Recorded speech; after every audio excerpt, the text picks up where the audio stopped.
அதிகாரம் 15 பிறனில் விழையாமை. குறள் 145. எளிதென இல்லிரப்பான் எய்துமென் நான்றும் விளியாது நிற்கும் பழி. இச்செயல் எளியது என எண்ணிப் பிறனுடைய மனைவியிடம் நெறிதவறிச் செல்கின்றவன் எப்போதும் அழியாமல் நிலை நிற்கும் பழியை அடைவான். 145.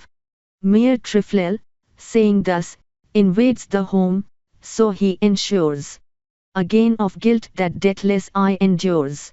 He who thinks lightly of going into the wife of another acquires guilt that will abide with him imperishably and forever. 145. எளிதென இல்லிரப்பான் எய்துமென் நான்றும் விளியாது நிற்கும் பழி. இச்செயல் எளியது என எண்ணிப் பிறனுடைய மனைவியிடம் நெறிதவறிச் செல்கின்றவன் எப்போதும் அழியாமல் நிலை நிற்கும் பழியை அடைவான். 145. Mere trifle, saying thus, invades the home, so he ensures a gain of guilt that deathless eye endures. He who thinks lightly of going into the wife of another acquires guilt that will abide with him imperishably and forever.